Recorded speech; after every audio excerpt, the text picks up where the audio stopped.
Մեկ 991 TV YouTube-յան ալիքում ուղիղ խոսքն է բարև ձեզ։ Նախ անդրադառնալու եմ Իրանում եւ Իրանի շուրջ տեղի ունեցող իրադարձություններին, որոնք մեզ համար չափազանց մեծ կենսական նշանակություն ունեն, մեր հանրությունը քաղաքական շրջանակները այս օրերին ավելի շատ քննարկում են այն հարցը, որ ահա մեր տարածաշրջանը, մեր անմիջական հարևանը հրդեհների մեջ է, իսկ Հայաստանի իշխանությունները ահա չգիտեմ, կարկանդակ են ուտում, զբաղված են քաղաքական քարոզչությամբ եւ այլն, ասեմ, որ լավ է, որ կարկանդակ են ուտում, թող վաղներ, չգիտեմ, եգիպտացորեն ուտեն եւ այլն, ավելի լավ է այդպես անեն, թե չէ, եթե ինչ-որ որոշեն լրջոներն անդրադառնան, գուցե ինչ-որ հիմարություն ասեն եւ դա մեր վիճակը ծանրացնի, այսինքն ինչքան չանդրադառնան այդ հարցերին, այնքան ավելի լավ։ Իհարկե ամոթալի էր Հայաստանի իշխանությունների պահվածքը, որովհետեւ նրանք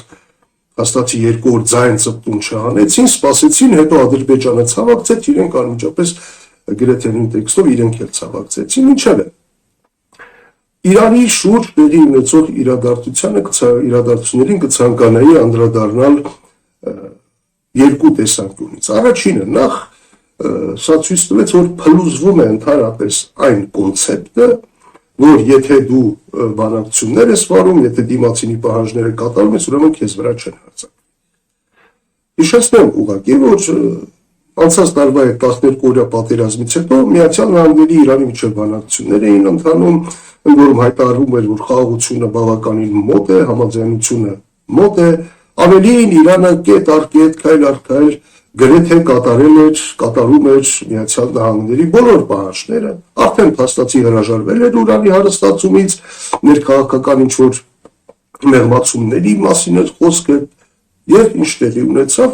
այն պահին, երբ Իրանը համարյա բոլոր պահանջները կատարել էր, Իսրայելը եւ Միացյալ Նահանգները այնուամենայնիվ հարվածեցին։ Այսինքն, սա ցույց է տալիս, որ եթե դու զիջում ես, քեզ վրա չեն հարձակվում, այդ կոնցեպտը չի գործում։ Եթե նրանք ցանկանան հարձակվել, նպատակահարմար համարեն եւ հասկանան, որ կարող են անել, դա անպայման կանեն եւ այն կոնցեպտը, որ եթե նապաստակը իրեն խելոպայի գայլը իրեն չի ուտելու, դա չի աշխատում։ Իսկ սա մեզ համար կարևոր է, որովհետեւ Հայաստանի իշխանությունները հենց այդ կոնցեպտով են առաջնորդվում, որ այո, ահա մենք Ադրբեջանի բոլոր պահանջները կատարում ենք, հետեւաբար խաղաղությունը եւ Ադրբեջանը մեզ վրա հարձակվելու անհրաժեշտություն պարզապես չունի։ Իսկ Իրանում կատարվածը ցույց է տալիս, որ չկա դա, այդպիսի բան չկա։ Սա առաջինը եւ երկրորդը ի վերջո հիմա արդեն հասկանալի է, որ փաստեր են իհայտ գալիս, որ ժամանակին այո Ադրբեջանը ցանկանում էր ուժով բացել այսպես կոչված Զանգեզուրի միջանցքը եւ Իրանի կոշտ դիրքորոշումն է եղել նաեւ պատճառը, որ Ադրբեջանը ձեռնպահ է մնացել դրանից։ Հիմա թուլացած գուցե նույնիսկ մասնատված Իրանը, եթե դա տեղի ունենա, ավելի ծանրացնում է մեր իրավիճակը, որովհետև այդ ուժով Զանգեզուրի միջանցք բացելու հավանականությունը ավելի մեծանում է։ Իհարկե, Հայաստանում 3 ամսից ընտրություններ են եւ մեծ հավանականությամբ Ադրբեջանը այս 3 ամիսների ընթացքում նման քայլեր չի ձեռնարկի, որովհետև նրանք ասում են, չէ, որ ուզում են Հայաստանի իշխանություններին նախընտրական առավելություն տալ, բայց ինչ է տեղի ունենալու 3 ամիս հետո։ Արդեն հասկանալի է, թե ինչ է տեղի ունենալու, սկսվելու է սահմանազատումը, ընդ որում արդեն ասեցին, հենց Մեղրիի հատվածում, որովհետև թրիպը այդտեղ պիտի սկսվի, բնականաբար նաև անկլավների հարցում, եւ այստեղ մենք պիտի հասկանանք, թե ընդհանրապես ում հետ գործ ունենք։ Սա հասկանալու համար ես ուղղակի մի դրվագ հիշեցնեմ, հիմա գուցե շատերը չգիտեն կամ վաղուց մոռացել են, դեռևս խորհրդային տարիներին 1984 թվականին, երբ Տավուշի ուղղությամբ Հայաստանի եւ Ադրբեջանի խորհրդային Հայաստանի եւ խորհրդային Ադրբեջանի միջև սահմանազատում էր տեղի ունենում, այն ժամանակ ՀԽՍՀ Մինիստրների սովետի նախագահի տեղակալ, այսօրվա խոսքերով ասած փոխվարչապետ Վլադիմիր Մովսիսյանը հայկական կողմից այդ աշխատանքները ղեկավարում էր եւ ինչ են անում Տավուշի ուղղությամբ, ուրեմն ադրբեջանցիները պարզապես առևանգում են նրան եւս 2 պաշտոնյայի տանում էր Ղազախ, ծեծում են փայտերով, եղաններով, մեքենան ջարդում են, հետո տանում են իրենց գյուղի ակումբը, նստացում են, կացինը բերում են, ասում են, այս թղթերը եթե չստորագրես, հենց հիմա վիզդ կտրում են։ Խորհրդային տարիների մասին է խոսքը։ Եվ խոսքը մոտ 1700 հեկտար տարածքի մասին էր, այսինքն 11 քառակուսի կիլոմետր տարածքի մասին էր։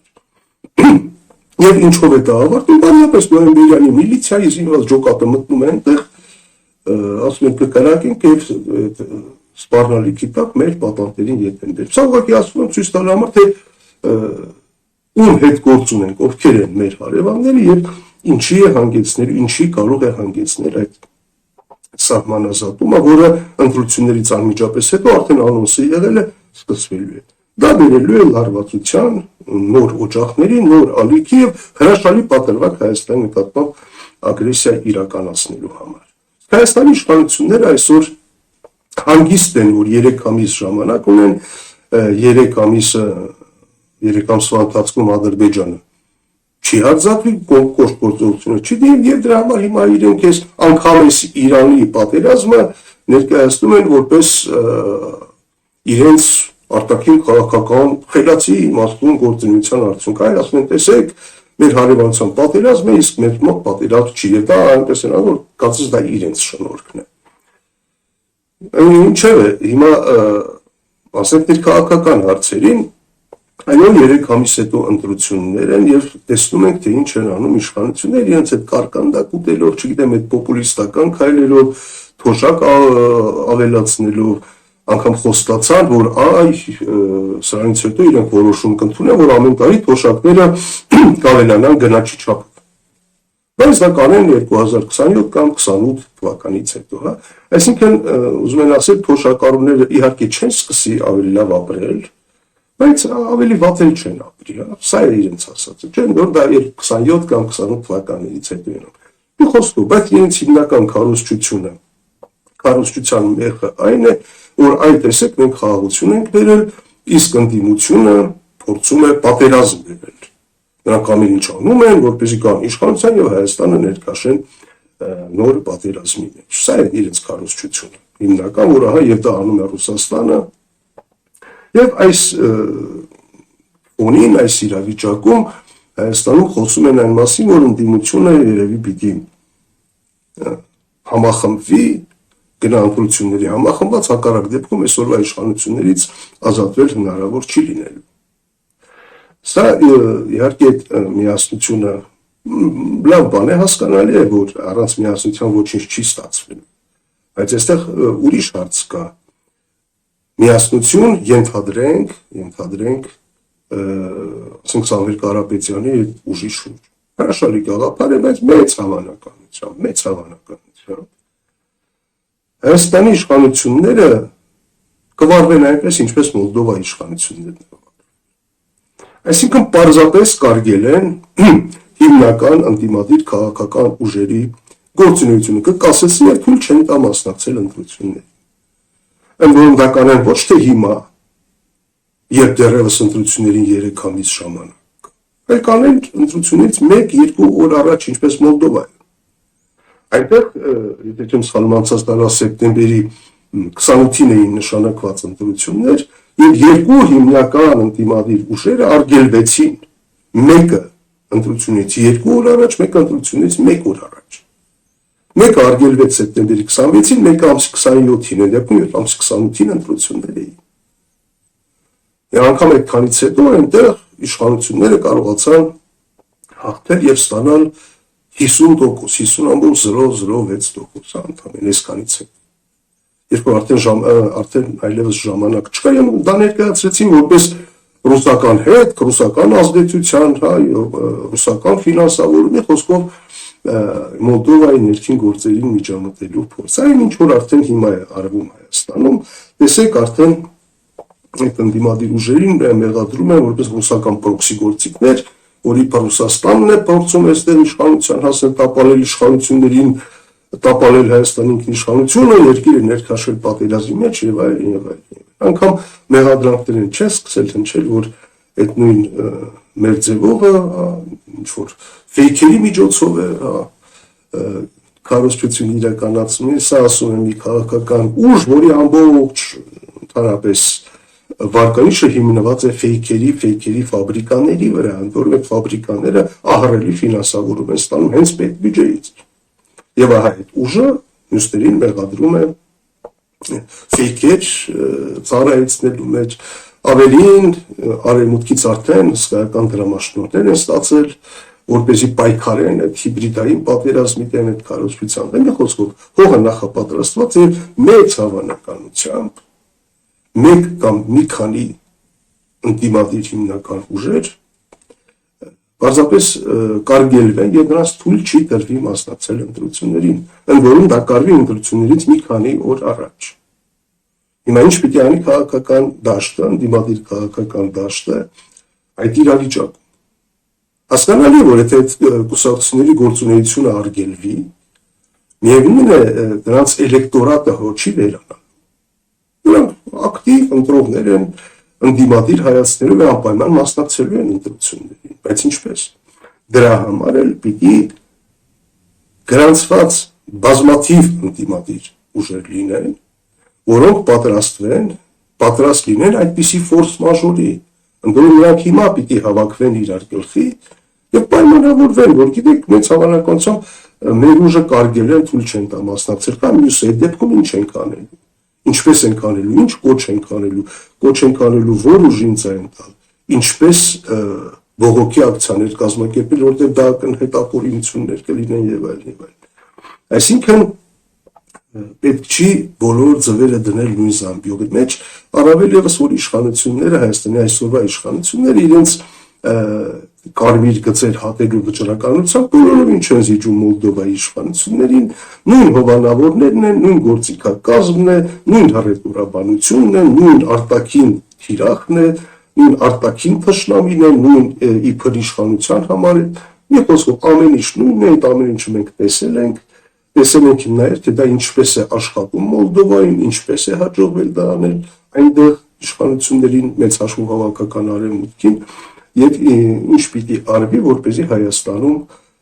դա տեղի չունենա, առավել ևս որ Մոլդովայի դեպքում տրամաբանական էր դեպի արևմուտք շարժել, իրենք Եվրոպայում են, մենք Եվրոպայում չենք, ցավոք սրտի։ Եվ մենք ոչ միայն Եվրոպայում չենք, այլև մենք այնպիսի շրջապատում ենք աշխարհաքաղաքական, որտեղ բոլորը դեմ են, որ մենք Եվրոպա լինենք, եւ Եվրոպան մեր միջոցով ներթափանցի է ստեղ։ Այսինքն իրավիճակները տարբեր են, գործունեությունը իշխանությունների գործիքակազմը նույնն է։ Կարծում եմ պիտի այս ուղղությամբ քաղաքական դաշտը մտածի, աշխատի, ոչ թե ամեն մեկը առանձին գնա, ասի, ես միայնակ գնալու եմ, հաղթելու եմ, կամ եկեք համախմբեք իմ շուրջ։ Պարզ իշխանությունները ասում են եւ բոլորն են ասում, որի շուրջ տեղի ունենա համախմբումը։ Այդ ուժին ուղղակի ասպարեզից հեռացնելու են, կալանավորելով, չգիտեմ, ֆինանսական հետ գտնելով, չգիտեմ, Հայաստանի դեմ հիբրիդային պատերազմ, լրտեսական, ինչ ասելու են, կամ ինչպես Մոլդովայում օրինակ ամենահեշտ ձևը չէ, ասենք տեղեկություններ ենք ստացել, որ ընտրատեղամասերում տեղադրված է ռումբեր եւ դա ռուսական հետք է, դա հետևում կանգնած են այս ուժերը, ձերբակալություններ, արգելանք եւ դա ամենահեշտ ձևն է, այդ ամեն ինչը լինելու է։ Դրա համար պիտի պահեստային տարբերակներ լինեն եւ ոչ թե դա ընտրությունից 1-2 օր առաջ կամ մի շաբաթ առաջ այսպես հավաքվեն արաբ խոճակի մեջ որոշեն թե ինչ են անում։ Այդ սցենարներին պիտի հիմիկվանից պատրաստվել։ Եվ այո, եթե հաջողվի համախմբվել, այսինքն վստահություն լինի, որ իշխանությունները այդ քայլին չեն դիմելու, իհարկե լավագույն տարբերակն է համախմբվել որևէ կոնկրետ ուժի շուրջ։ Բայց քանի որ մեծ հավանականությամբ դա տեղի չի ունենալու, նախապես հավաքվել մի խմբի մեջ, որի գործունեությունը արգելվելու է, նշանակում է ուղիղ կանաչ լույս տալ գործող իշխանություններին, որպես նրանք հեշտությամբ մի հարվածով եւ արևմուտքի բուրըն ներկայացել ծափահարությունների ներքո իշխանությունները վերարտադրվեն եւ ներկայանա դա ամեն ինչը ներկայացվի որպես ժողովրդավարական բաստիոնի հերթական հաղթանակը, ռուսական կայսերապետության վերջնական կործանումը, որից հետո արդեն կսկսվի այն, ինչ այնտեղ անվանում են Թրիպ միջանցք, իսկ Ադրբեջանը Թուրքիան դա անվանում են ուղղակի Արևմտյան Ադրբեջանի մի հատվածի փաստացի ադրբեջանացում, հա։ Սա է դինելու, սա է տեղի ունենալու եւ քանի որ այդ ամեն ինչը տեղի է ունենալու անկախ նրանից Հայաստանի իշխանությունները կհամաձայնվեն Ադրբեջանի պահանջների, սահմանադրություն կփոխեն, չգիտեմ, կհրաժարվեն ինչ-որ սիմվոլիկայից, պատմությունից եւ անկախ այդ ամեն ինչից կամ եթե նրանք հնարավորություն ունենան ագրեսիա իրականացնել Հայաստանի նկատմամբ, նրանք դա անելու են։ Հետևաբար, ինչ իմաստ ունի այդքան հեշտությամբ զիջելը այդ ամեն ինչ, պետք է պարզապես պայքարել Հայաստանի շահերի համար եւ ոչ թե ես ինչի վերեցի Վլադիմիր Մովսիսյանի օրինակը, երբ որ գնացել էր պատանդի կարգավիճակում եւ նրա պիտի ասել, եթե նա այնտեղ պիտի Հայաստանի շահերը ոտնահարող ինչ-որ թուղթ ստորագրի, ավելի լավ է մնա այնտեղ իր դիակը բերել։ Այսինքն հիմա այս դիրքորոշումը մի հատ նայեք եւ նայեք Հայաստանի իշխանությունների դիրքորոշումը, որ բահո են ամայական բնակ տարածքների համար չէինք պայքարելու, այնտեղ տարվա մեծ մասը չունեմ, այս դիրքորոշումները նայեք, ուղղակի հասկանանք, որ ինչպիսի իրավիճակ է հիմա Հայաստանում եւ ինչպիսին է լինելու հունիսի 7-ից հետո, եթե իշխանությունները վերարտադրվեն։ Այն խաղաղության փուչիկը, որը հիմա ինտենսիվորեն փչում են համատեղ Հայաստանի ու Ադրբեջանի իշխանությունները, պայթելու է շատ արագ, հենց որ հուլիսից, ընտրությունից մեկ ամիսած, սկսվի սահմանազատում գործընթացը, այդ անվան տակ, եւ սկսվի լարվածության հերթական աճը, որը ցանկացած պահի կարող է վերածվել նոր ագրեսիայի։ Այսօր այսքանը կհանդիպենք։